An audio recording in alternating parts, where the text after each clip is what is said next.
Iran পারমাণবিক অস্ত্র তৈরির উপযোগী মাত্রায় ইউরেনিয়াম সমৃদ্ধ করতে সক্ষম হলে দেশটিতে আবারও বোমাবর্ষণ করতে চান যুক্তরাষ্ট্রের প্রেসিডেন্ট ডোনাল্ড ট্রাম্প।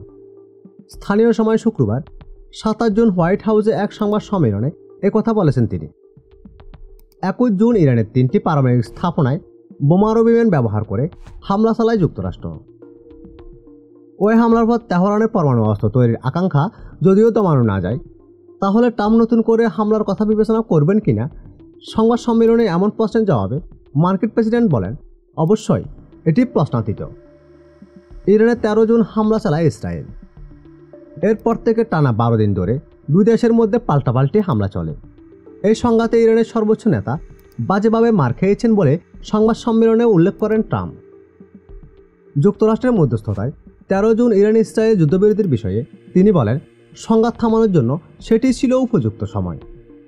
ট্রাম্পের একক নির্দেশে ইরানের যে 3টি পরমাণু স্থাপনায় হামলা চালানো হয় সেগুলো দেশটির ফর্দো, নাতাঞ্জ ও ইস্পাহান অঞ্চলে অবস্থিত।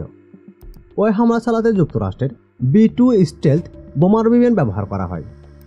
স্থাপনাগুলোয় টমাহক ক্ষেপণাস্ত্র ছোড়া হয় মার্কিন সাবমেরিন থেকে। হামলায় পরমাণু স্থানগুলো ধ্বংস হয়ে গেছে বলে জানিয়েছেন ট্রাম্প। ইরানের পরমাণু প্রকল্প নিয়ে বহু আগ থেকেই মাথা ব্যথা রয়েছে ইসরায়েল, যুক্তরাষ্ট্র সহ পশ্চিমা বিভিন্ন দেশে।